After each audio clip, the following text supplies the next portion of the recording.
nossa conversa de hoje, ela parte de algumas questões. Como as instituições vêm ampliando a visibilidade de seus acervos por meio das estratégias de difusão? Algo mudou na forma de fazer difusão de acervos?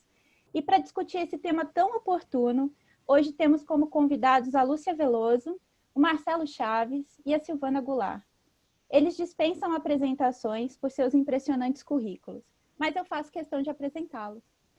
Lúcia Veloso é doutora em História Social, possui graduação em História pela Universidade Federal do Estado do Rio de Janeiro, graduação em Arquivologia pela Unirio, mestrado em Ciência da Informação pelo IBIC-TIUF. Foi presidente da Associação de Arquivistas Brasileiros, foi membro do comitê gestor da seção de arquivos universitários e de instituições de pesquisa do Conselho Internacional de Arquivos, foi chefe do Arquivo Histórico Institucional da Fundação Casa de Rui Barbosa. Atuou como diretora executiva da Fundação Casa de Rui Barbosa e, no período de abril a outubro de 2019, foi presidente substituta da instituição. Atualmente é professora do Departamento de Ciência da Informação e do Programa de Pós-Graduação em Ciência da Informação da UF. Marcelo Chaves, nosso outro convidado, possui bacharelado, licenciatura em História, mestrado e doutorado em História Social pela Unicamp. Tem experiência na área de História, com ênfase em História Institucional, em Educação e Pesquisa. Especializou-se em Organização de Arquivos pelo IEB-USP, desenvolve projetos em arquivos, tem experiência em Gestão Documental, Arquivos Permanentes e Difusão. Atua no Centro de Difusão e Apoio à Pesquisa do Arquivo Público do Estado de São Paulo, onde criou a revista do Arquivo, do qual é editor. Silvana Goulart, nossa última convidada do dia, é mestre em História Social, especializou-se em Arquivologia e em projetos de centro de memória. Cursos e produções acadêmicas na área. É autora de livros como Tempo e Circunstância e Centros de Memória, uma proposta de definição, com Ana Maria Camargo. É diretora da Grifo Projetos Históricos e Editoriais e presta serviço de organização e gerenciamento de acervos históricos em empresas e instituições. Entre elas, a Fundação Fernando Henrique Cardoso, do qual atua como curadora. Então, para iniciar a nossa rodada, eu proponho que a primeira a falar seja a Lúcia Veloso, seguida pelo Marcelo e finalizo com a Silvana. Depois a gente abre para um debate, tá? Lúcia, com você.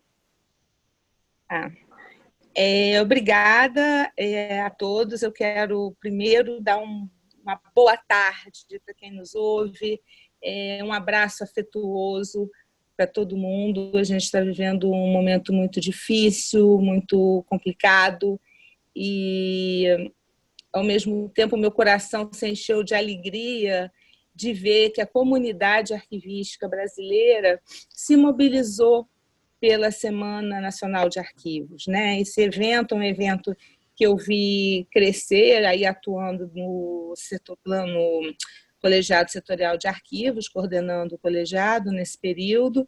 É uma das ações, né, que sai dentro do plano setorial de arquivos, e é muito bacana a gente ver que o grupo pautou esse evento, entre tantas outras coisas, e ele virou realidade.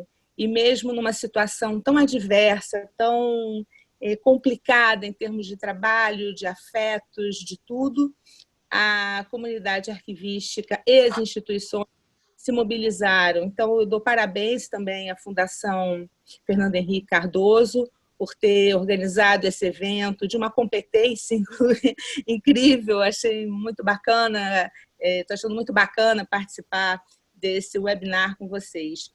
E também fico feliz de dividir essas minhas reflexões com a Silvana Goulart e com o Marcelo Chaves, né?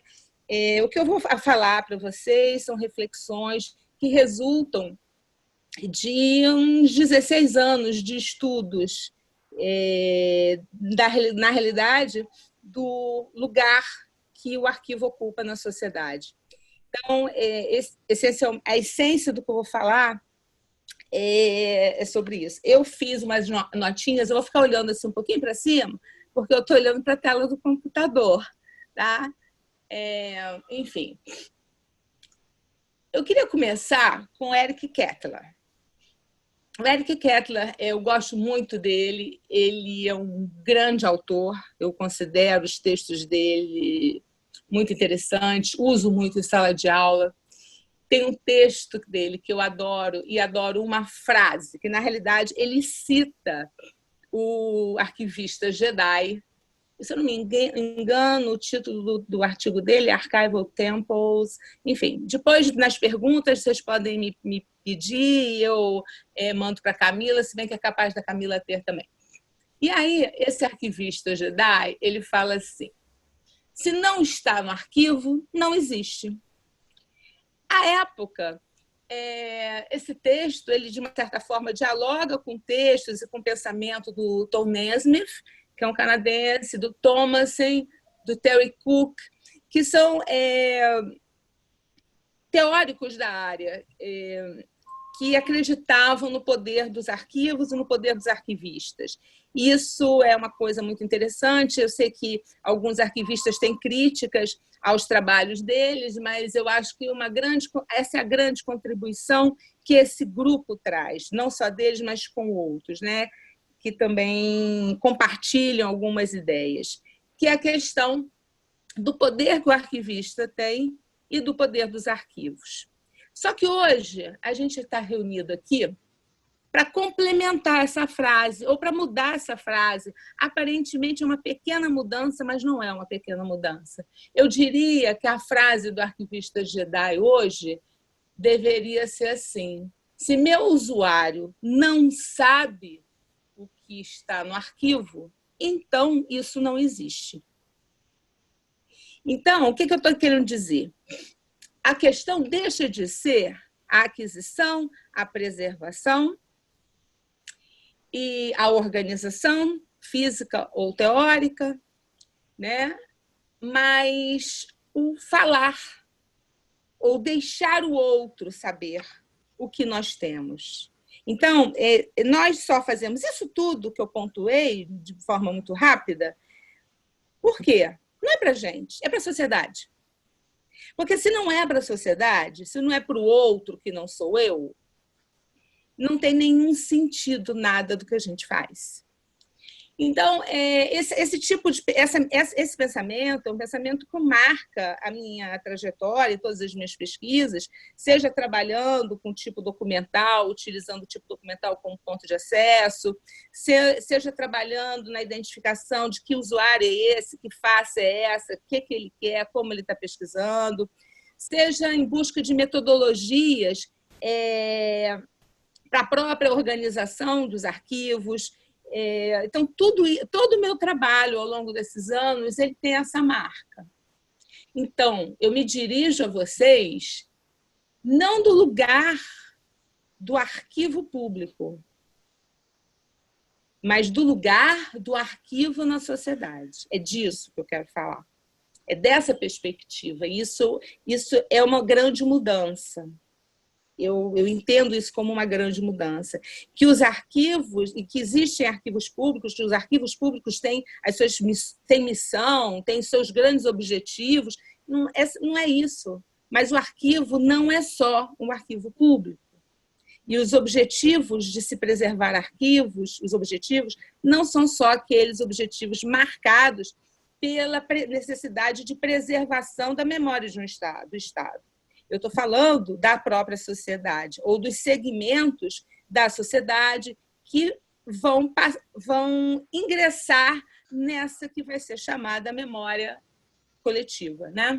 Então, como premissa, eu tenho: os arquivos representam ações e ideias de segmentos sociais em um período de tempo. Ou seja, nós não arquivaremos tudo, nós não teremos a representação de tudo, o arquivo não é tudo. Isso é uma primeira premissa, né? A segunda premissa é que os arquivos permitem que gerações futuras conheçam o passado. Isso, para mim, é uma premissa. E a terceira premissa: os arquivistas são protagonistas na preservação e na difusão dos arquivos. Enquanto o arquivista, se olhar apenas, se ele só conseguisse enxergar como aquele que presta serviço, que não tem um caráter autoral, que ele não pode ser curador do acervo que ele detém e que ele é a pessoa que melhor conhece esse acervo e provavelmente melhor até do que o próprio produtor do acervo. Porque o produtor, quando ele está produzindo aquele arquivo, ele não está tendo nenhuma outra preocupação que não seja organizar aquela informação, aqueles registros, aqueles documentos, para atender às suas necessidades individuais, cotidianas. Isso eu estou falando tanto de pessoa física quanto de pessoa jurídica. Ninguém organiza arquivo para o futuro. Isso não acontece. A pessoa jurídica ou física, ela organiza para atender às suas necessidades, seja de cunho probatório, seja de memória individual, é para isso. Né? Então, quando você está fazendo isso, você tem uma visão micro, você não tem uma visão macro. Você não faz as conexões que o arquivista consegue fazer quando ele está diante de um conjunto de documentos. Portanto, eu acredito mesmo, piamente, né, que o arquivista ele é o protagonista e ele tem que assumir o seu protagonismo. E na hora que ele assume o seu protagonismo, ele vai assumir a difusão. E vai assumir a difusão de uma forma muito competente e com capacidade para captar usuários para esse arquivo. Então, essas são as minhas 3 premissas. Bom, então, como vocês já viram, eu vou me ater bastante à questão do protagonismo do arquivista. Mas eu queria chamar a atenção para uma coisa. Ainda vivemos num mundo...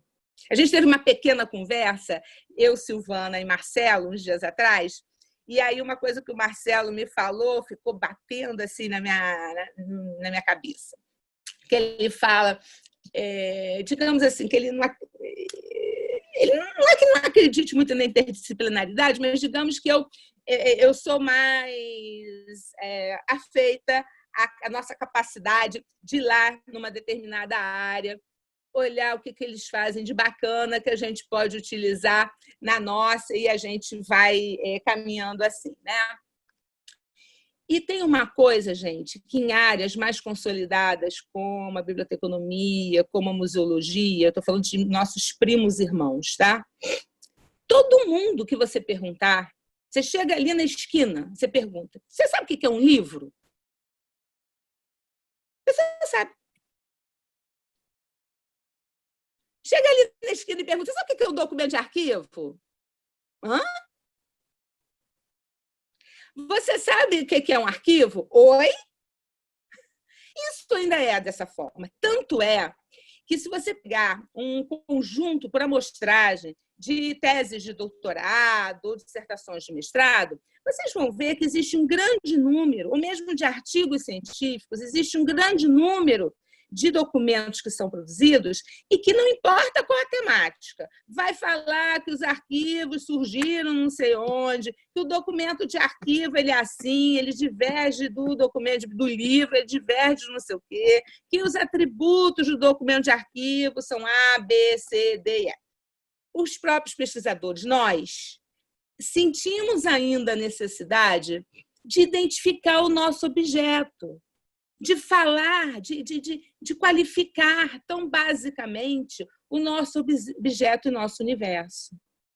Ora, se nós fazemos isso, é porque nós sabemos que eles não fazem parte do imaginário popular, que eles não fazem parte do conhecimento tácito da sociedade, certo? Então, isso é um indicador, a meu ver, de que nós temos um trabalho muito grande ainda pela frente em termos de difusão do que é o arquivo, para que serve o arquivo, como parafraseando Delmas, né? Se nós ainda sentimos essa necessidade, nós ainda temos um trabalho muito grande pela frente. Eu não vou me alongar muito, mas eu acho que eu gostaria de pontuar algumas questões.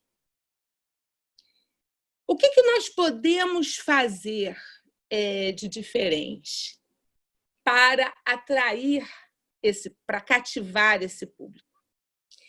Em primeiro lugar, eu acho que a gente, ontem à tarde, já deveria começar a se apropriar de todas as tecnologias disponíveis para a gente fazer com o surrogate do documento de arquivo, com a cópia do documento de arquivo, o que a gente não pode fazer com o documento de arquivo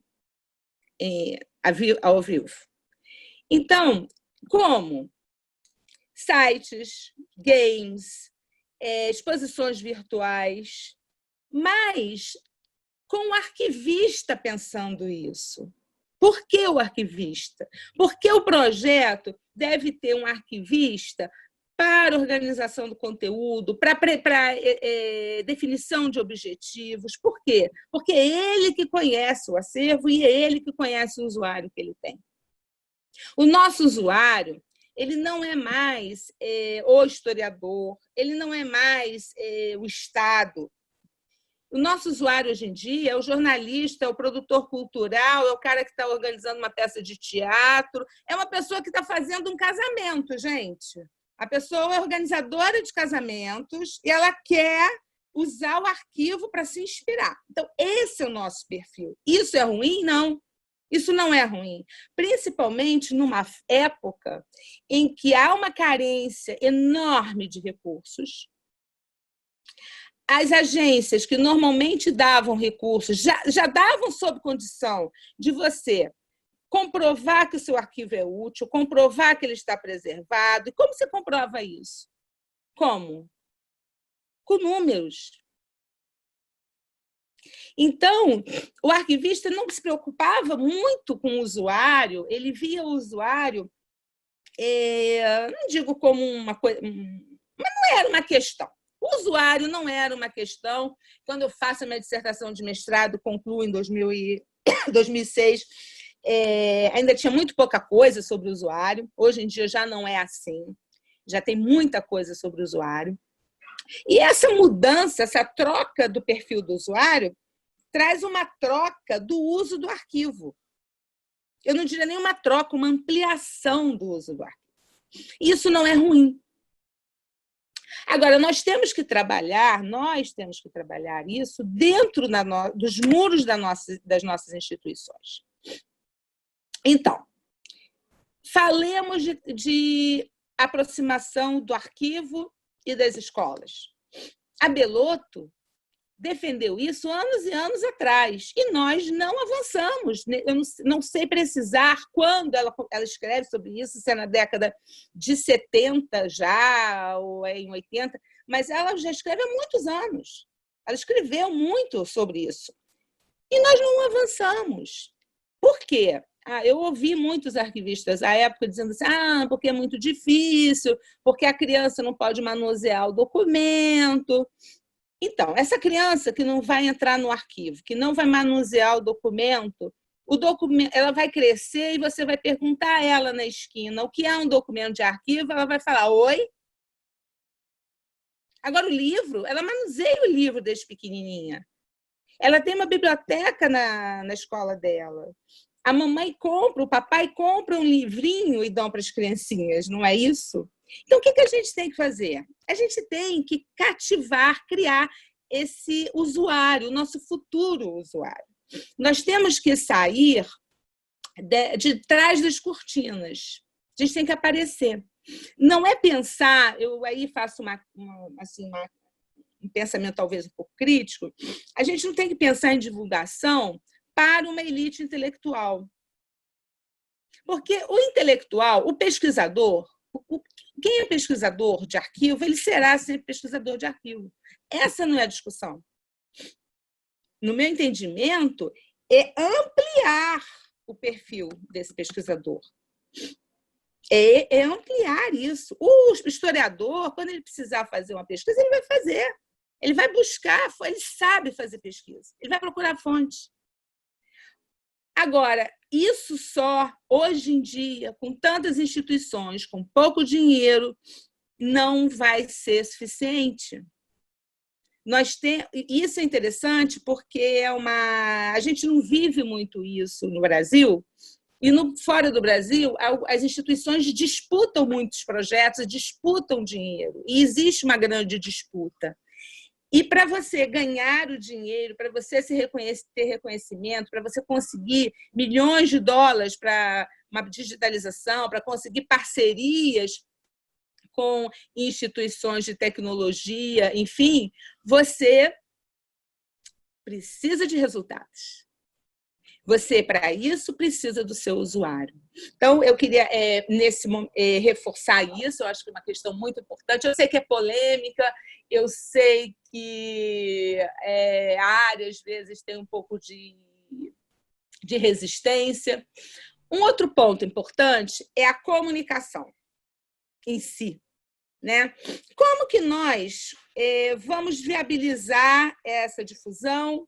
Como que nós vamos propiciar esse acesso a qualquer usuário? A gente tem que trabalhar com a comunicação. E a base para trabalhar com a comunicação são os nossos instrumentos de pesquisa, em qualquer ambiente que eles estejam, em qualquer formato. Essa não é a discussão. A discussão é que eu tenho que pensar a organização da informação que eu tenho sobre o arquivo, sobre minha custódia, de forma que eu promova a autonomia do meu usuário e que eu garanta o interesse do meu usuário naquele acervo. Aquilo, me perdoem os mais assim, tradicionais, mas, na realidade, a gente está promovendo um produto. Lúcia, eu vou né? ser um pouco chata, Chata. mas... Já não, assim, finaliza assim, só para a gente poder avançar e depois a gente retoma. É um papel horrível do mediador. Tá ótimo. Eu já estou fechando mesmo, porque, na realidade, eram esses dois principais eixos que eu já te queria falar. Primeiro, de criar a demanda, e criar a demanda dessa forma, inclusive educando a futura demanda, né, que é o caso de você trabalhar a criança e o jovem. E, em segundo, trabalhar a comunicação com o usuário, da forma que ela vai ser estruturada, da forma que ela será organizada e da forma como ela será apresentada para o usuário. Isso pode ser na organização de uma exposição, na lida com o usuário no cotidiano, e eu ia sugerir, então, que vocês, para que tenham um exemplo de como a gente pode trabalhar isso na tecnologia, vocês visitassem o site Escravidão, Abolição, Pós-Abolição, que é um projeto que eu coordenei em 2014, está no ar desde 2014, que promove esses temas e que se conta disponível no site da Casa de Rui Barbosa, na área de conteúdos digitais. Obrigada, e estou aqui para responder as perguntas. Obrigado à Fundação Fernando Henrique, ao Arquivo Público do Estado, né, que está em parceria promovendo este evento. Muito feliz por estarmos realizando este momento que precisa ser trabalhado, discutido teoricamente, que foi a invenção do Dia Internacional dos Arquivos e a Semana Internacional dos Arquivos.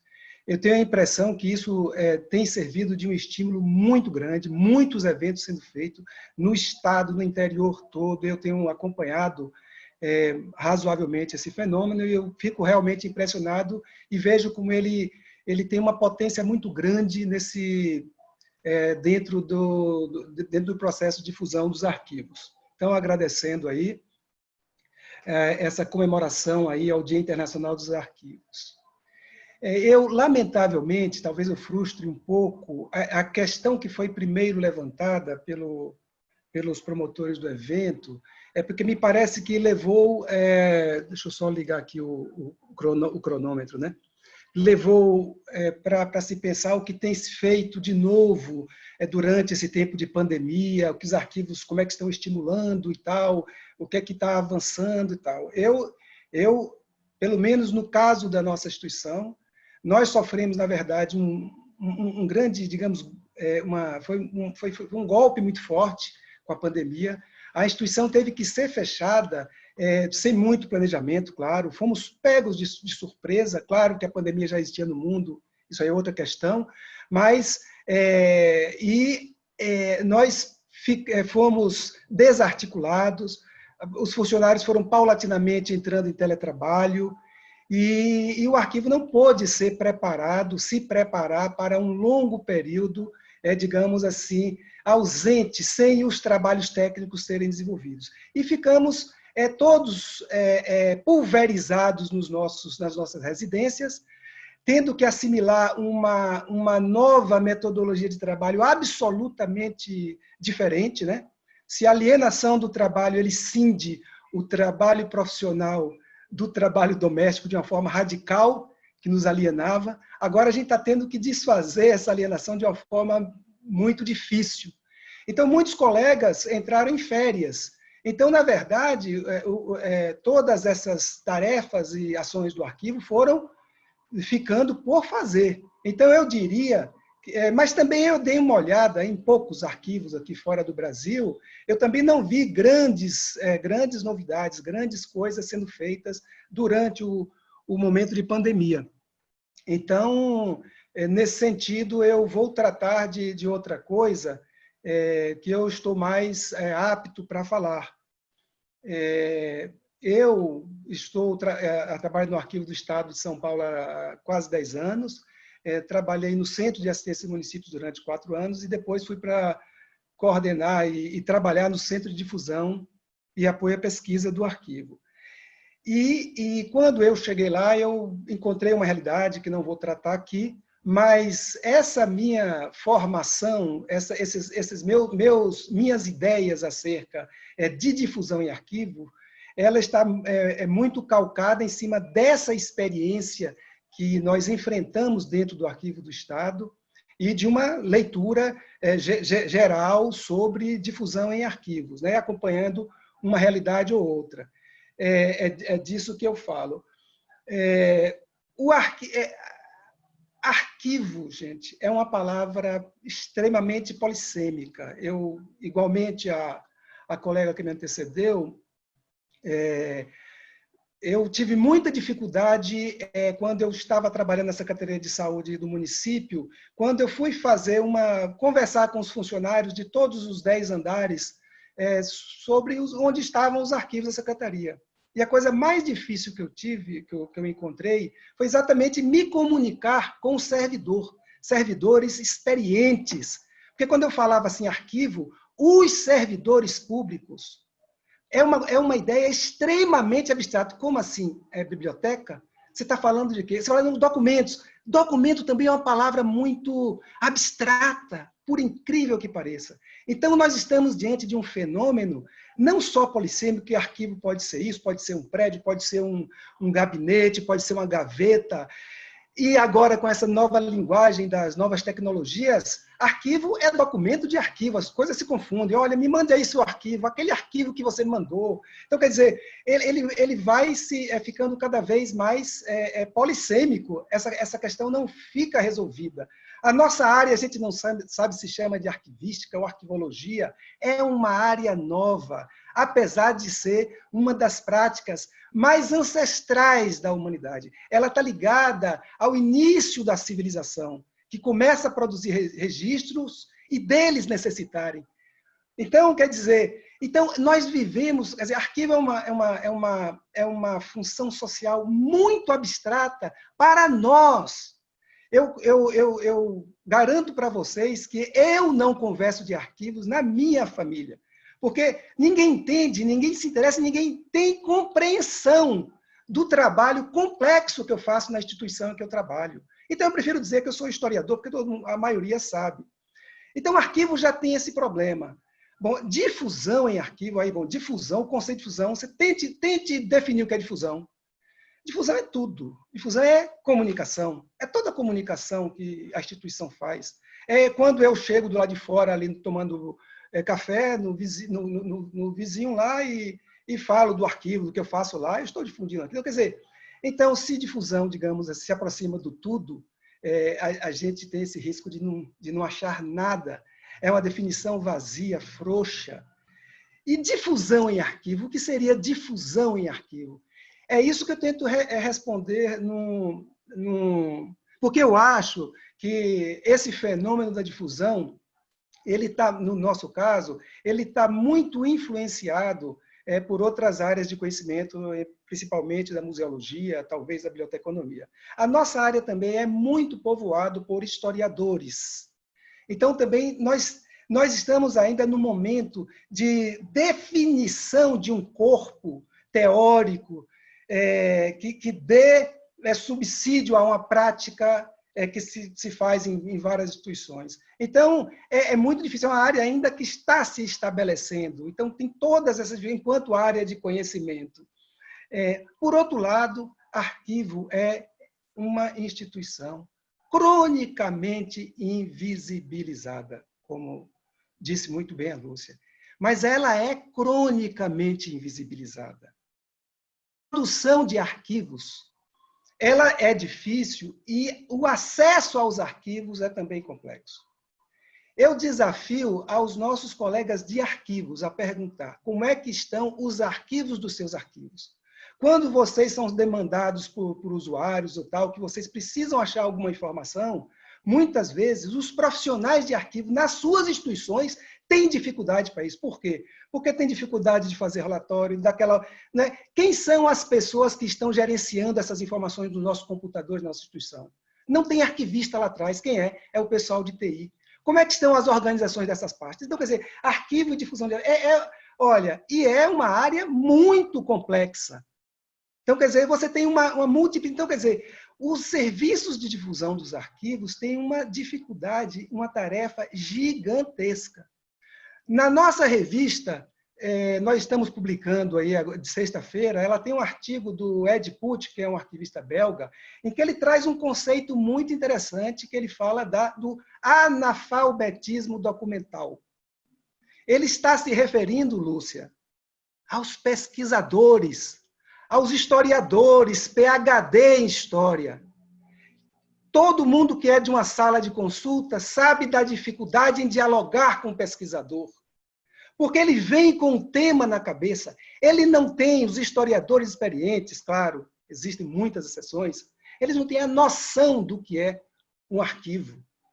Eu entrei doutor em História no arquivo e me vi um mero aprendiz quando entrei no arquivo, quando eu entrei do outro lado do balcão. E isso me deixou assim, um pouco inseguro, assustado até. Então, veja bem, então você tem, no caso, e o meu lugar de fala é o Arquivo Público do Estado de São Paulo, uma das maiores instituições do Brasil, coordenador de um sistema de arquivos muito complexo. E o que eu encontrei lá, quando se fazia o serviço de difusão, o que foi que nós encontramos? Um serviço de difusão que priorizou o público escolar, um serviço de difusão que promovia aulas de história, porque a maioria é historiador, e achava que eu divulgando fontes primárias, uma forma diferente de falar de documento de arquivo, né? Que eu difundindo fontes primárias e o seu conteúdo, fazendo decifrar, os alunos decifrarem, que eu estava difundindo o arquivo.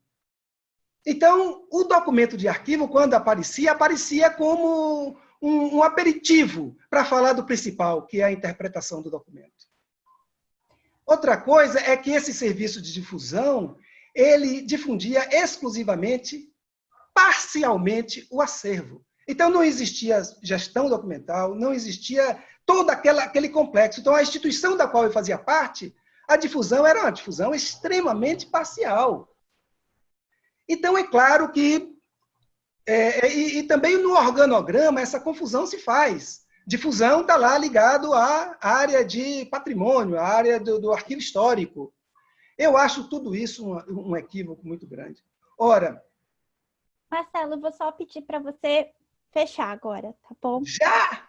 Meu Deus! 10 minutos, tá bom. Então, assim, bom, esse aqui é só um aperitivo. Bom, eu tinha muito mais coisas para falar, mas o que eu quero colocar, então, que eu penso que a difusão ela deve estar, para concluir essa primeira fase, primeiramente, ela tem que respeitar, estar muito colada à missão institucional, seja lá qual for a sua instituição. E aí, nós temos uma miríade de arquivos. Você tem o arquivo como arquivo do Estado, centro de um sistema, e você tem um arquivo de um museu, que dentro de um museu também não tem lá muito respeito pelos gestores do museu. Então, assim, aí eu neste artigo, eu paro por aqui, eu elenco o que eu digo assim, são diretrizes para se estruturar. Eu tento fazer um discurso generalizante para se estruturar serviços de arquivo, difusão de arquivos nas suas instituições. Então, é algo muito difícil. Então, aqui foi só para detonar primeiramente o debate, mas teríamos muito o que conversar. Muito obrigado. Não, nós vamos voltar. Temos muitas perguntas, gente. Assim, vai dar um bom debate. Eu vou passar a palavra agora para a Silvana, e aí depois a gente faz um debate, porque a gente está recebendo muitas perguntas dos nossos espectadores. Pessoal, boa tarde. Muito contente de estar aqui com vocês. Poder ter a oportunidade de falar desse assunto, como vocês mesmos colocaram, quase oculto, né? Quase uma militância, assim, um pouco clandestina, né? Mas tudo bem. Então, é o seguinte, eu queria pegar um pouco essa questão e problematizar um pouco a difusão, tá? Quando eu vou falar de uma difusão específica. Estou pensando muito no Instagram, que hoje se tornou a grande vitrine, vamos dizer, para as publicações, tanto pessoais quanto institucionais, e a partir de um exame, porque eu acho que é um ponto de vista, quer dizer, é um tipo de difusão, mas eu acho que resume, e eu acho que eu posso levantar questões que eu acho que acabam dizendo respeito também a outras maneiras de difusão, né? Em primeiro lugar, quer dizer, me aflige um pouco a questão de que aquela vitrine, né, que o Instagram oferece, ele, quando estampa documentos históricos, ele promove também uma certa simplificação da visão da história, né? Em geral, o documento ele aparece fortemente ligado ao seu conteúdo, né? Sendo que, para nós, agora, como se trata de uma difusão de arquivos, né? Nós estamos falando de documentos de arquivo, de documentos dentro de um ambiente de arquivo, o que eu acho que me angustia um pouco não, desculpe, gente, eu estou falando de um ponto de vista ainda da história. É que o documento aparece ali para quem vê como se ele fosse a história, né? Para começar, o documento não é a história. O documento, para virar a história, ele precisa, ou seja, o historiador ele tem que ter uma premissa, ele tem que ter certas matrizes teóricas, ele vai interpretar aquilo.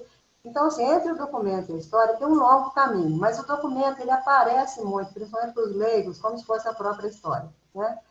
Depois, quer dizer, do ponto de vista também histórico, eu acho que essa vitrine de documentos históricos, ela reforça uma visão tradicional de história, porque ela está aludindo sempre a eventos, né? Ela está aludindo a eventos, em geral são eventos conhecidos, né?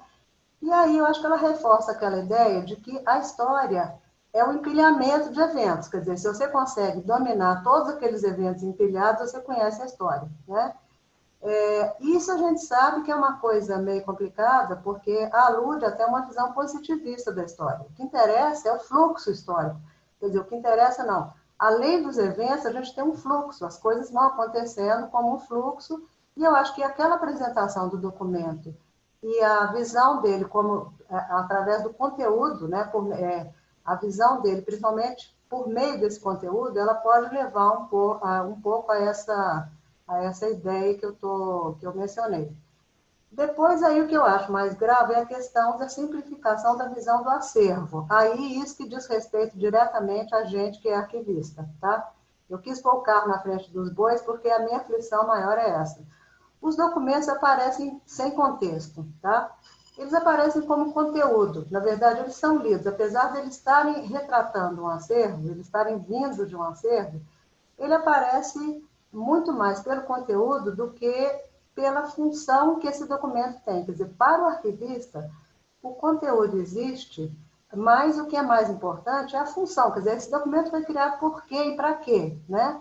Quer dizer, a gente entende os documentos de arquivo só debaixo dessa chave, né?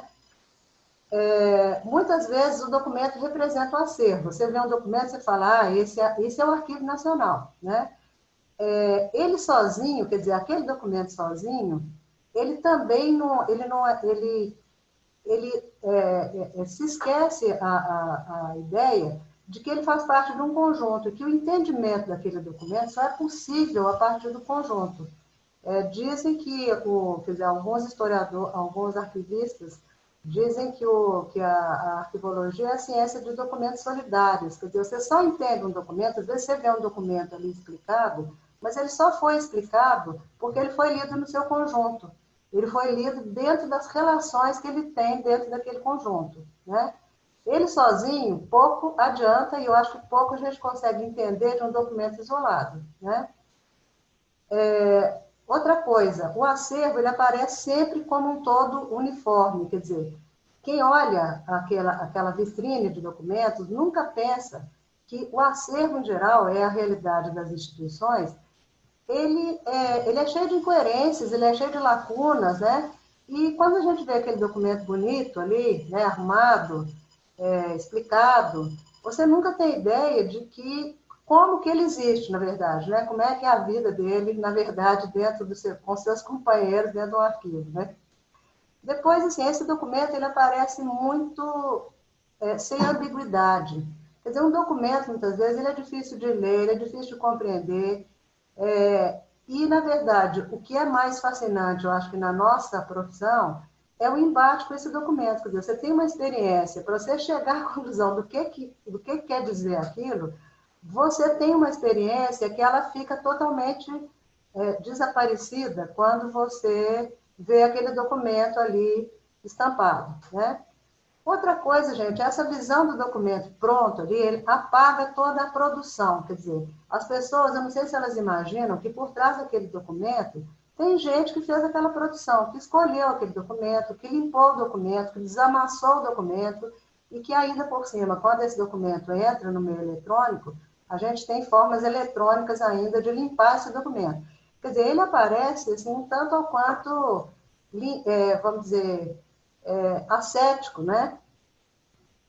Não estou querendo mostrar as coisas acabadas, destruídas, nada, mas eu estou falando da impressão que isso causa, que do outro lado, qual que é a impressão que fica para o usuário, né?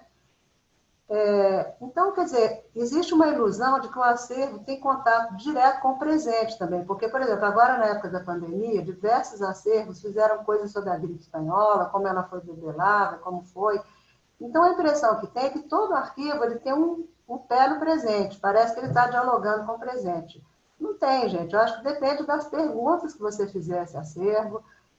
Lógico que tem, mas isso é um trabalho, quer dizer, você tem um imenso trabalho feito aí para você poder estabelecer algumas relações que chamem essas pessoas para dentro do arquivo, né?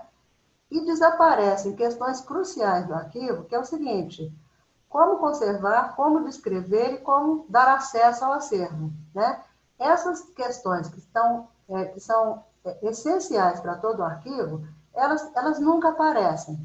Quer dizer, é lógico que tem exceções, porque muitas pessoas discutem como se trata, mostram bastidores, né? Mas, vamos dizer, na essência, a vitrine de documentos, ela não mostra isso com clareza, né? Agora, divulgar, portanto, é um desafio, né? Principalmente porque o público é meio desconhecido e meio heterogêneo, né? A pergunta que não quer calar, para mim, é a seguinte: será que quem está consultando o acervo são sempre os nossos colegas? São sempre as pessoas que têm os mesmos problemas? A Lúcia está dizendo que não, mas eu estou brincando. Eu acho que essa coisa está aumentando, né? Mas a gente sempre fica meio desconfiado, né? Bom, como conseguir e manter seguidores, né? Conseguir e manter, né? Sendo que, só lembrando, quer dizer, hoje a gente tem toda uma função, inclusive, de poder colocar dinheiro para a gente poder impulsionar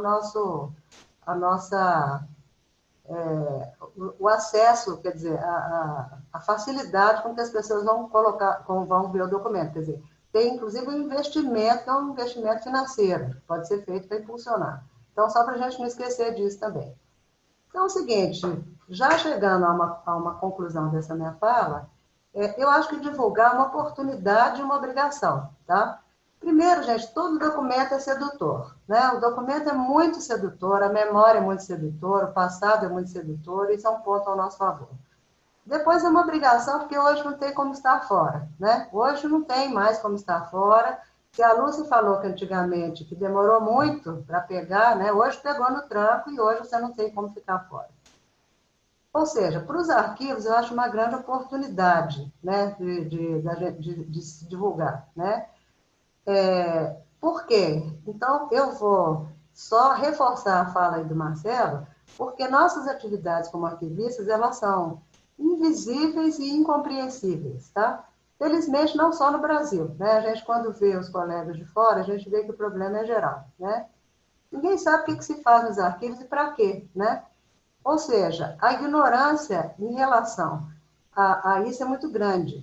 E eu acho que o usuário, quem vai lá consultar essa vitrine, não tem noção de que o documento ele tem um valor de prova, e que esse valor de prova é um valor social. Antes do arquivo ser um testemunho histórico, ele pode livrar a cara ou incriminar as pessoas, porque ele tem um valor de prova, né?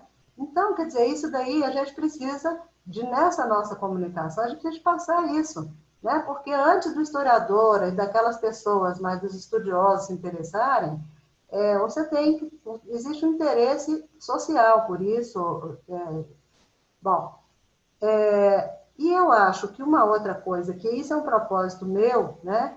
É o seguinte, a difusão, ela apresenta as fontes, né? Ela apresenta as fontes, por mais que elas sejam incompletas, ambíguas, mas ela apresenta fontes. E eu acho que hoje é uma questão política, principalmente quando a gente vê um momento, né, que a gente está, um momento político, em que as coisas são negadas, em que você tem negacionismos em várias dimensões e de várias formas, né? Então é o seguinte, se você pode mostrar as fontes, trabalhar com as fontes, isso daí é quase que uma obrigação da gente. Agora, eu acho que a gente ainda tem que achar as melhores maneiras de mostrar o documento de arquivo, né? E não tem nada contra coisa bonita, eu acho que o arquivo apresenta as coisas como um almanaque. E eu acho que o almanaque é uma coisa adorável, certo? Que é até fonte histórica também.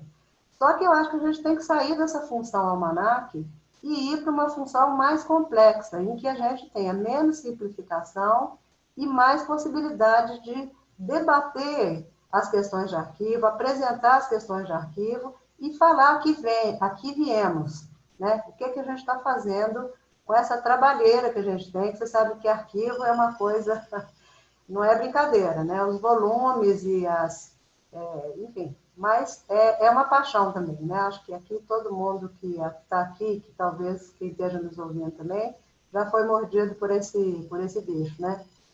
É isso, gente. Obrigada. Uma pergunta da Vitória Barros, assim, professora Lúcia, boa tarde. Nós temos no cenário nacional arquivos que há algum tempo trabalham com difusão cultural e educacional, mas ainda não avançamos nessa questão. Como podemos usar essa experiência para tentar melhorar, criar e até mesmo ampliar essas práticas?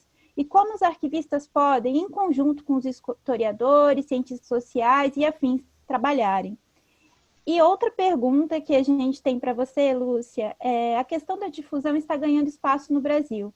Demorou, mas chegou. Por que, Lúcia? Você acha que demorou tanto para que as ações de difusão ganhassem espaço? Seria interessante discorrer um pouco mais sobre isso. Bom, então a primeira pergunta esqueci o nome da pessoa, ela fala que existem já experiências no Brasil, algumas experiências bem pontuais, né? Que trabalha a questão de difusão cultural e educacional, mas que a gente precisa ampliar isso. Em todas as minhas investigações, eu não esqueci realmente o nome dela, me desculpe, essa questão... Vitória, Vitória. A meu ver, Vitória, para a gente conseguir atingir um número razoável num país que é o tamanho de um continente, que a gente está falando de Brasil, a gente está falando da França, do Brasil, né? O tamanho de um continente, que tem uma diversidade enorme. Então, você tem pessoas no norte que tem que viajar 3 horas para chegar numa escola, um aluno, uma criança que precisa viajar, pega canoa, pega, né? Então, a gente lida com diversas dificuldades. Eu acho que um caminho razoável, de fato, o arquivista, foi aquilo que eu falei muito rapidamente, mas aí eu acho que o arquivista mesmo assumir seu papel de protagonista na elaboração e desenvolvimento de projetos em que associe esses objetivos educacionais à agenda escolar, mas também à tecnologia. A gente não vai conseguir pegar na canoa 3 horas e tal, isso não vai acontecer. Mas a gente também não vai conseguir levar uma internet fantástica para lá. Não, mas de repente a gente consegue recursos num projeto com uma empresa para equipar uma determinada escola. Então, acho que é um grão de areia. Então, eu sempre falo também para os meus alunos, não dá para a gente ficar se comparando com outros países. Tem uma coisa que eu acho muito interessante. No Brasil, a gente, apesar de ter uma escola de genealogistas, mas se vocês fizerem uma pesquisa, não sei no Instituto, acho que talvez o Instituto não tenha o genealogista como usuário, mas em outros países, é um grupo forte de usuários. Eles utilizam, de fato, os arquivos e eles, às vezes, promovem eventos, promovem movimentos. Então, o que eu acho a saída para a gente ampliar é o arquivista se apropriar, assumir um protagonismo, desenvolver projetos, não ficar esperando dinheiro de não sei. Tem edital, apresenta um projeto, vai com o edital e tenta, não tem outra coisa para fazer. Em relação a se juntar com historiadores e cientistas sociais, falando um pouco, eu acho que essa é a segunda pergunta, não é? Como a gente pode trabalhar historiadores e cientistas sociais. Eu acredito muito no trabalho interdisciplinar. Eu acho que o trabalho interdisciplinar ele é importante. Agora, eu sempre briguei na minha trajetória para a gente sair do lugar de trás do balcão. O que eu quero dizer com isso? Eu comecei a desenvolver a curadoria das exposições. Se tem um historiador que quer uma exposição, que vai ser curador de uma exposição e precisa do arquivo, a gente vai trabalhar junto. Tá? Mas o arquivista também pode ser curador de uma exposição. Ele pode. Ele tem tudo para fazer isso. Então, eu acho que o caminho da interdisciplinaridade é sempre saudável, o público ganha. O público ganha com esse tipo de trabalho. Ele é enriquecido, porque você vai ter o olhar do arquivista e você vai ter a narrativa do historiador, você vai ter a narrativa do cientista social, e dependendo do acervo que você estiver promovendo, de um político, de um cientista. Então, das coisas bacanas da arquivologia é que ela permite isso, ela permite que esses diferentes atores ou agentes possam trabalhar e oferecer um produto, um resultado relevante para a sociedade. Eu acredito nisso. Como fazer? Não é esperando isso, a gente também pode provocar isso.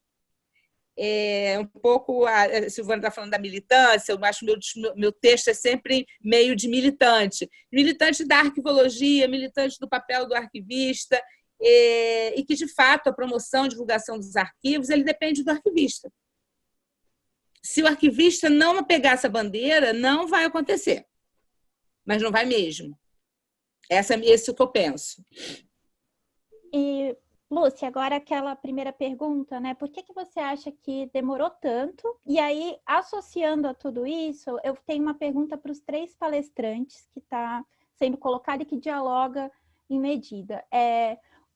Colocam para vocês. O que me intriga e motiva uma pessoa a doar e vender um arquivo pessoal, tá? Ao contrário, o que me motiva a sabotar e deixar, por exemplo, películas estragarem e preferirem ficar com seus acervos engavetados em sótãos. A gente tem uma história um pouco conturbada em termos de fortalecimento da área, né? A gente vai começar a se fortalecer mais nos anos 70. Se a gente for pensar, o Marcelo fala, isso é uma área jovem. A arquivologia não é jovem, mas talvez como grupo de profissionais, no Brasil, você veja, nos anos 70 tem um fortalecimento, vem as associações passam por tantos altos e baixos, a gente não consegue implantar um conselho federal, são poucos ainda os cursos de graduação, curso de pós-graduação específico de arquivologia, só o da Unirio, pode ser que eu esteja equivocada, mas que eu, de cabeça,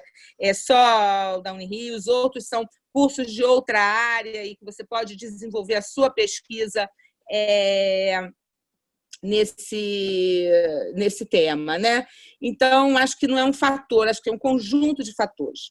Agora, eu vou aproveitar, porque já está quase na minha hora de sair, para responder essa segunda pergunta, porque ela é incrível. Na realidade, quem está fazendo essa pergunta está fazendo uma pergunta com base, a gente vai responder com base do imaginário, né? Bom, se você está falando de arquivo pessoal, e eu acredito que é disso que está se falando, não está se falando de um arquivo institucional, né? Está se falando de um arquivo pessoal, acredito eu. Isso envolve afetos, desafetos. Então, às vezes, deixar destruir é porque quer acabar mesmo com aquele registro, mas... Então, você está falando do humano. Então, é realmente difícil. O mundo dos arquivos pessoais é um mundo sensível, como ele não é regrado, e, na realidade, do ponto de vista do direito, se você está falando daquele que é herdeiro daquele legado, ele, de fato, ele pode definir o que ele vai fazer, ele pode, inclusive, definir que vai deixar estragar na gaveta. Agora, o que leva a pessoa a fazer isso, a gente não sabe. Agora, eu acho que... Eu já escrevi até sobre isso. O campo, os arquivistas, aí seria mais uma ação das instituições de interesse de preservação de documentos de arquivo relevantes para a sociedade, cada uma na sua esfera de atuação. Elas deveriam buscar fazer um mapeamento, eu já escrevi até isso, um mapeamento desses acervos que podem ser interessantes, e buscar o diálogo ainda com os produtores. Deixar essa coisa... porque na assim, a gente tem que começar a trazer um pouco da administração, do planejamento, efetivamente, para a política de aquisição. Quer dizer, na medida que você tem, como instituição, uma definição do que é a sua linha de acervo, os seus acervos que podem te interessar, que podem interessar a sua instituição, se você tem uma política de aquisição bem estruturada, você pode trabalhar com o mapeamento desses acervos que estão nessa fase ainda corrente, com o produtor vivo, né, com o produtor ali ativo e construindo o próprio arquivo, e dialogar com ele e já deixar algumas coisas organizadas em vida. É uma maneira de você tentar controlar o incontrolável. Eu não consigo imaginar uma outra coisa. Agora, eu ri porque realmente você fala da humanidade. Então, na humanidade é sem controle. Você não tem como controlar o desejo, a ordem do desejo do outro. Eu vou ter realmente que me despedir de vocês, tá? Eu vou aproveitar isso e aproveitar minha saída, se vocês me permitem. Eu já disse para a organização que qualquer outra pergunta vocês podem me mandar. Se for de interesse de vocês, eu gravo a resposta, vocês podem colocar no site, no Instagram, onde vocês quiserem. Fiquem super à vontade. Quero agradecer a todos o convite. Nossa, encheu meu coração de alegria participar desse momento. Sinto muitíssimo ter que sair com essa breve hora de participação, e queria só dizer mais uma coisa. Todos se cuidem, fiquem todos bem e estamos juntos, todos juntos. Tá bom? Tchau, Lúcia. Tchau, Lúcia. Muito obrigada. Sua participação foi incrível. Obrigado, Lúcia. Tchau.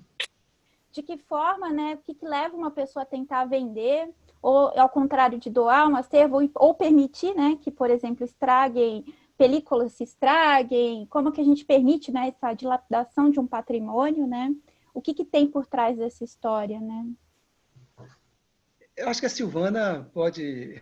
Marcelo, vai lá. Não, olha, Eu acho que essa pergunta ela precisa ser ampliada aí para os filósofos, para os historiadores, sociólogos, antropólogos. A Lúcia falou, olha, é a humanidade. Olha, eu quero assim, me aprofundar muito nessa questão, sei lá, ontológica assim, dos arquivos, sabe? Essa coisa do ser. Isso é eu fico muito curioso, impactado, porque e você falou de duas coisas, né? São pessoas que, veja bem, primeiro que esse desprezo pelo registro. Essa é uma coisa assim, muito incrível.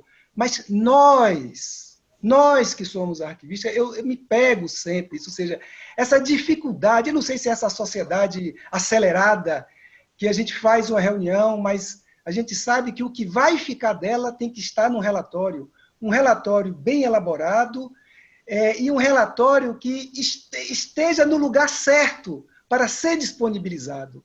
Mas quem faz isso? Como? A gente se debate com a nossa produção documental, de nossa casa, ou do trabalho da gente, a gente que trabalha instruindo aos outros sobre isso. Nós temos essa negligência conosco próprio, né? Ou seja, eu não conheço uma casa, eu vejo casa que tem biblioteca, que tem peças assim, até que caberiam muito bem no museu, esse negócio todo, mas o arquivo, assim, ninguém tem assim, ó, vou pensar no meu arquivo em minha casa quando eu for construir, no projeto arquitetônico. Né? Bom, mas isso, eu visitei muitos prefeituras e câmaras, eu vi uma câmara moderníssima, com um projeto maravilhoso, arquitetônico lindo, tal lá, não pensaram no arquivo. Então, quer dizer, agora, isso é recente, quer dizer, essa coisa...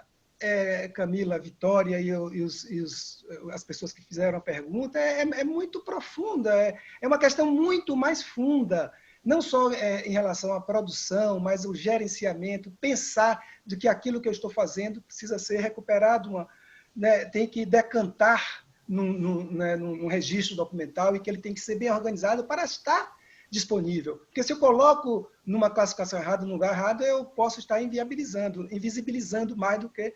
Então, quer dizer, porque são dois momentos, é o da produção e o da disponibilização. Então, é uma pergunta muito difícil, e também, mas tem outros.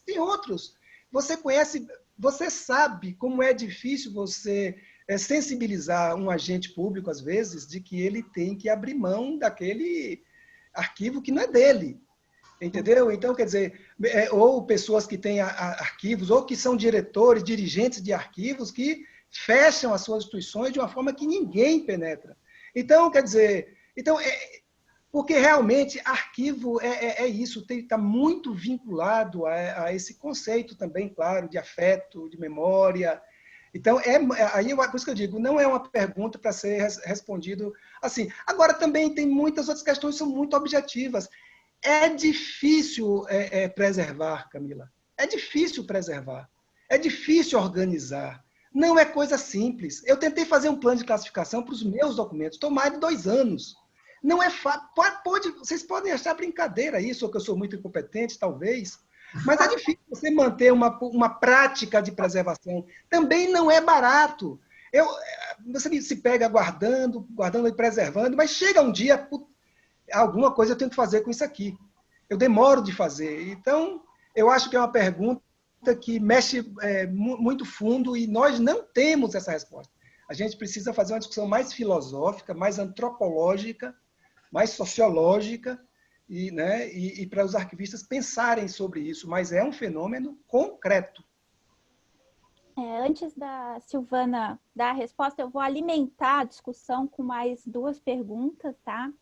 Primeiro, o que a gente pode fazer para que essas iniciativas de divulgação sejam mais aprofundadas? É uma pergunta que eu coloco para vocês. E aqui a gente também recebeu outras perguntas também para vocês. O que vocês acham do relacionamento entre arquivo e patrimônio? E se a educação patrimonial seria um caminho que a gente poderia seguir? E ainda emendando assim com essa pergunta, que eu acho que daria para vocês amarrarem e fazer uma grande discussão, nesse tempo de fake news e relativização dos conhecimentos científicos, seria a difusão arquivística uma forma de ajudar a sociedade a ser mais crítica e se atentar a superar esse desafio civilizacional que ela está passando e que tem precarizado as democracias no mundo por meio da desinformação e mistificação, justificando retrocessos sociais? Bom, eu vou pegar o restinho da pergunta dos acervos que são perdidos, muitas vezes não são. Eu acho que quem fez essa pergunta também é uma militante, porque está sofrendo com essa questão. Infelizmente, eu concordo com todos, porque é uma pergunta que tem muitos níveis, né? E eu concordo com o que falou o Marcelo, o que falou a Lúcia, porque tem camadas e camadas aí para a gente pensar, né? E eu só vou fazer um paralelo rápido, é o seguinte, nossos arquivos pessoais aqui de computador, aí pensando em arquivo nessa acepção dos documentos arquivados que a gente tem no computador. Muitas vezes, por não fazer a manutenção tecnológica, né, a gente perde esses arquivos. E eu já li gente boa dizendo que é o seguinte, que a gente já se conformou que uma parte dos arquivos nós vamos perder, porque a gente sabe que a gente não dá conta, ou porque a nossa atenção não está voltada suficientemente para fazer essa preservação. Então, muitos arquivos familiares, por exemplo, aqueles famosos VHS com as festas de família, com o batizado, com o casamento, com o aniversário, aquilo não foi digitalizado ou não foi passado para... Às vezes o documento já não existe mais o aparelho para você rever aquilo na forma para a qual ele foi produzido. Então, quer dizer, realmente dá trabalho, gente, é difícil dar trabalho, é caro, e aí tem todas essas outras questões psicológicas, o apego, as pessoas se apegam, não é uma coisa muito engraçada, né? Bom, agora pulando para outra questão, a questão de como aprofundar essa comunicação, né? Quer dizer, para a gente sair só da vitrine, apesar da vitrine ser bonita, né? A vitrine ela é chamativa, ela é colorida. Eu acho o seguinte, que a gente precisa de, por exemplo, na hora de mostrar nossos documentos, fazer trabalhos em que esses documentos, os documentos dialoguem uns com os outros, em que você não tenha só aquela apresentação de documentos solitários, cada um apontando para uma direção. Então, por exemplo, na Fundação FHC, nós estamos começando a fazer algumas experiências para mostrar documentos. Então, uma delas, essa já está no ar, ela se chama Linhas do Tempo. Então, assim, alguns temas de interesse histórico, sociológico, foram desenvolvidos, como, por exemplo, a questão indígena, a questão racial, a questão das mulheres. Eles foram desenvolvidos em linhas do tempo e eles são recheados, eles são exemplificados e recheados com documentos. Então, quer dizer, na verdade, foi feita uma produção editorial de trabalhar e destrinchar um tema, mas esse tema ele vem junto com documentação primária, ou seja, a pessoa entende o desenvolvimento daquele tema, mas tem a oportunidade também de dar uma olhada no documento, na fonte, né? Em fontes onde você tem, inclusive, ideias contraditórias, em que você tem, inclusive, não vai tudo em direção àquilo que foi dito, né? Você tem contrapontos, vamos dizer, não estou falando de contradição, um fala isso, outro fala o oposto, mas estou falando que você percebe nuances. E outra possibilidade coisa que nós estamos também começando a fazer, que são exposições virtuais. Nessas exposições, quer dizer, um tema é tratado, ilustrado com vários documentos que dialogam entre si, visões opostas podem ser apresentadas. Eu acho que essa é uma possibilidade. A gente está experimentando, tem medo porque quer fazer, quer dizer, a gente não sabe fazer isso direito, porque assim, a gente sempre com o olho no arquivo, né? Sempre com o olho, quer dizer, nós estamos mostrando documentos de arquivo e sempre com a perspectiva do arquivo. Mas eu acho que essas são possibilidades. Marcelo, a outra pergunta depois se repete, viu, Camila? Não, tudo bem. Eu acho que o nosso tempo está curto, né? Bom, primeiramente, fake news e arquivos. esse pensamento arquivístico ele nasce muito em cima dessa questão do verdadeiro e do falso, do documento falso, do documento verdadeiro, lá atrás, século XVII, século XVIII e tal. Quer dizer, é claro que fake news não é uma coisa da contemporaneidade, mas, assim, claro que não dá para abordar isso. Eu acho que os arquivos, diante de um fenômeno tão alastrado, né, de uma comunicação virtual rápida, acelerada e né, gigantesca como essa de informações, né, eu acho assim, se for responder assim, em 2 palavras, assim, olha, os arquivos eles são cada vez mais cruciais, porque eles é que têm o potencial de definir não verdade ou mentira. Não é? A questão dos arquivos não está voltada para verdade ou não verdade, mas para a autenticidade das fontes. Então, eu acho que fake news, o que cabe ao arquivo, realmente continua sendo o que sempre foi, né? A nossa responsabilidade em garantir de que aquilo que está ali está suportado num documento que é autêntico. Verdade ou não verdade, isso extrapola, digamos assim, o nosso âmbito. Arquivo e patrimônio, gente, que discussão maravilhosa, mas olha, complicada. Arquivo, gente, de tudo que eu me deparei, eu sou doutor em História e tal, História Social do Trabalho e tal, mas nunca me deparei algo tão complexo como arquivo. Patrimônio, claro. E qual é o patrimônio arquivístico? Muitas vezes nós temos uma peculiaridade que a gente está falando de uma coisa que a gente define a prioristicamente, sem que esse elemento material ainda tenha sido produzida. Ou seja, porque as nossas tabelas de temporalidade dizem que essa série documental vai se tornar, considerado patrimônio. Quem discutiu isso? Eu não vi assim ainda uma palestra assim voltada para essa área de patrimônio, assim, especificamente refletindo essa questão do patrimônio arquivístico. Não obstante, os documentos serem considerados, os documentos históricos, né, serem considerados patrimônio, até isso garantido pela nossa Constituição e nossa legislação. Então, mas é uma discussão realmente muito profunda. Como ampliar, gente? Ampliar a difusão. Eu vou ser assim, eu sei que eu ando um pouquinho em certas contracorrentes em termos do que se pratica. Eu, pelo menos, me acho, pode ser até que eu não seja. Mas veja bem, essa questão de ampliar a difusão. Primeiro, eu acho que nós, dos arquivos, temos que acalmar um pouco, diminuir um pouco a nossa ansiedade, sabe, nossa ansiedade e talvez o nosso intuito assim de querer, porque nós somos atividades estratégicas, nós somos muito importantes. Não está na esfera da pessoa do Estado dizer se nós devemos ou não existir. Arquivos têm que, diferentemente do museu e da biblioteca, por exemplo. Nós existimos. Mas essa imponência dos arquivos contrasta com sua invisibilidade. De todos somos os menos remunerados, os menos visibilizados, os menos prestigiados. Então, essa contradição nós carregamos. Agora, vamos pensar assim, nós não somos museu, eu concluo assim, minha fala dizendo isso, nós não somos museu. O que eu quero dizer com isso?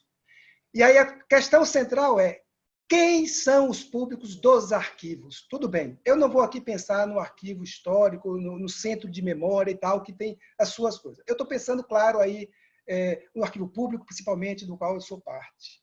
Quais são os nossos públicos, gente?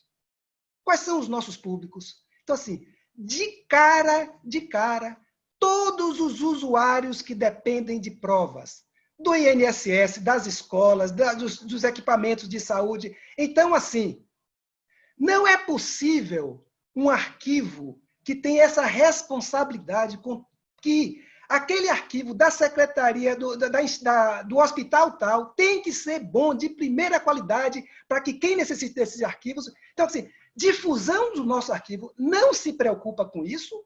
Não, não, isso é da gestão. Isso quer dizer, nosso público é o escolar. Quer dizer, eu fico me perguntando, então, o primeiro público é esse.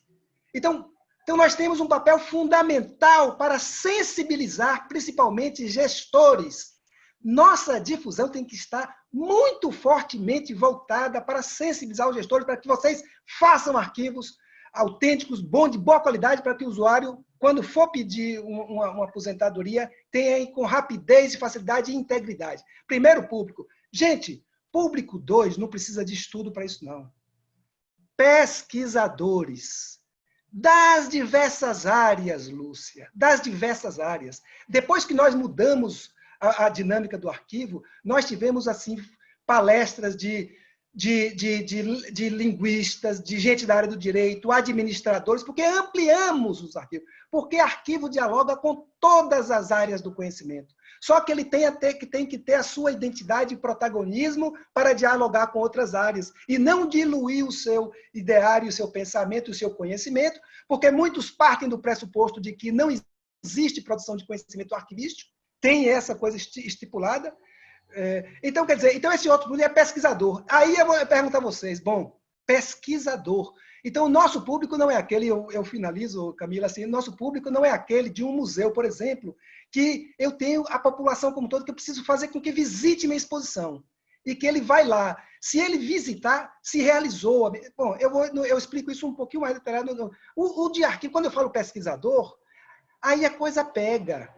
Porque se eu parto do pressuposto que o pesquisador não entende de arquivo, então o meu desafio é muito grande. Então, o cara que vai no museu, visitou, a difusão foi 100% efetivada se ele visitou aquela exposição. Mas se eu digo que é o pesquisador, como é que eu formo um pesquisador? Aí o papel extrapola o papel do arquivo. Aí cabe às universidades, às instituições de genealogia e tudo mais, mas também os arquivos, que, claro, tem que fazer bons instrumentos de pesquisa, mas, claro. Então, o que é que eu quero dizer? Para finalizar mesmo, temos que usar todas as ferramentas à nossa disposição. Revistas eletrônicas, revista impressa, exposições e tudo isso, redes sociais, mas sabendo que cada uma tem o seu potencial diferente. Eu não posso querer que o pessoal que eu pesco na internet, esse pessoal vai ser o quê? Um aliado da causa. Não necessariamente pesquisador. Ele é meu público. Arquivo não tem dinheiro. Difusão de arquivo, menos ainda. O que eu faço com o pouco dinheiro que eu tenho? Fazer um planejamento para hierarquizar prioridades de difusão, a partir principalmente de escalonar quais são os públicos prioritários e até a gente chegar no público em geral, que nos interessa também. Então, para finalizar, público em geral, sem sombra de dúvida, não tem melhor do que redes sociais, numa linguagem fácil, rádio, mas para os públicos essenciais dos arquivos, usuários lá, né, de documentos e pesquisadores, a formação é muito mais complexa, né? É como diz Ed Put, arquivo não é coisa fácil. Então, e nunca será. Então, é isso que a Silvana fala, né? É um labirinto, eu sempre falo, arquivo é labirinto. Nós conhecemos o arquivo que nós organizamos genericamente, muito genericamente.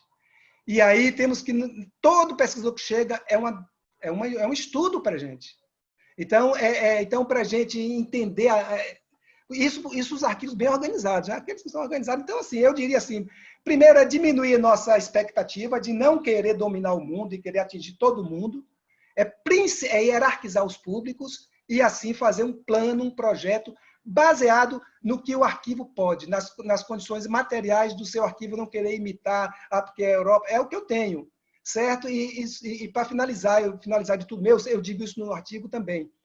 Os setores de difusão, muitas vezes tem jornalistas, tem tudo. Muitas vezes as pessoas não conhecem arquivo e nem conhecem a linguagem dos arquivos. E a gente tem um problema sério nas nossas difusões, porque eles que são a cara, eles mostram. Então, aí fica uma dificuldade. Então, o que eu digo é o seguinte, os setores de difusão têm que estar, assim, digamos, alinhados e afinados com as áreas técnicas. E estar, digamos assim, subordinados aos ritmos que as áreas técnicas lhes impõem. Senão eu vou começar a viajar e fazer, e aí eu digo, toda atividade de difusão, gente, impacta a área técnica. Toda atividade de difusão impacta a área técnica. Então eu tenho que ter cuidado. Eu tenho que olhar o pessoal da preservação, que não quer que eu exponha tanto tempo, nem assim, nem acolá. Então eu elenco essas diretrizes, leiam a revista do arquivo, será lançada no dia 12, tem pouquíssimos artigos, mas artigos muito bons, uma bela homenagem a Marilena Leite Paz, em 3 sessões, tem um artigo dela de 81, sobre formação de arquivistas, um artigo que foi publicado no Boletim do Arquivo, e tem texto da Corinne Rogers, aquela arquivista canadense sobre documentos digitais, o do Ed Pucci, um artigo meu e um artigo da Iomar sobre arquivos escolares. Então, é isso. Obrigada, Marcelo.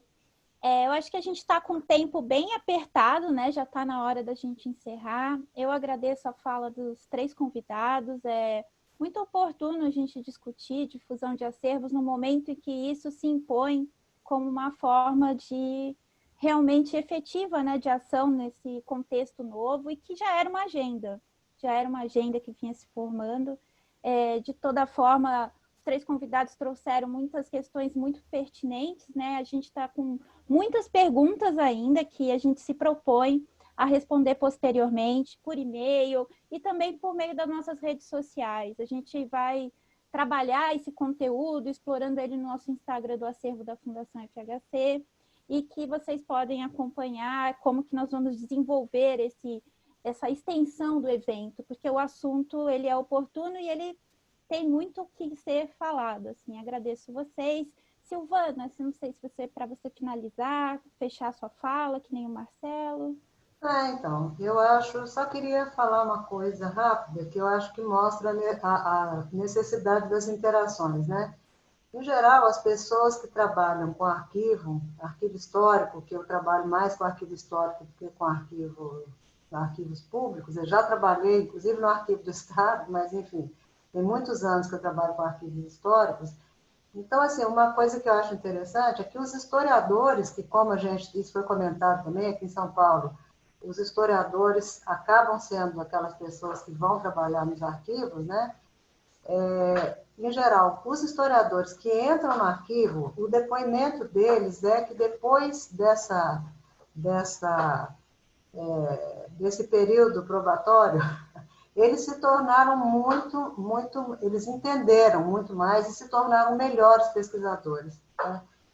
Então, isso é um fato. Quer dizer, na verdade, a gente precisa de fazer esse cruzamento, porque o arquivo ele tem uma linguagem, ele tem uma fala própria, que é o seguinte, você tem que entender que são documentos produzidos dentro para cumprir funções, quer dizer, você vai achar tudo, mas você tem que saber procurar, né? O documento não está lá se oferecendo para você, certo? Você tem que saber como que ele foi produzido, quem produziu, para qual finalidade, para você ir atrás dele. Mas então eu percebo só que quando tem essa interação, e as escolas deveriam estar mais próximas, as escolas de história, né? Isso que eu sinto. Eu acho que eu sinto uma falta. E eu também, quando eu fui pesquisar para fazer mestrado e tudo, também sofri muito, porque eu acho que a gente tinha que estreitar, sabe, essa relação e talvez a difusão seja uma forma, sabe? Eu acho assim que é uma coisa superficial a difusão nessa forma que a gente está mais acostumado hoje, mas ela pode chamar para si desafios maiores, né? Eu acho que cabe a nós, a gente pensar, experimentar, errar, acertar. Eu agradeço muito, foi para mim uma honra, um prazer, e realmente a gente se compromete depois a seguir com essas questões e a usar esse mote na nossa comunicação, né? Agradecemos especialmente o Arquivo Público do Estado de São Paulo, parceiro nosso nessa live do dia de hoje, e a Fundação FHC. Silvana, Marcelo, obrigada a todos. Obrigada, Camila. Muito obrigada. Tchau. Tchau.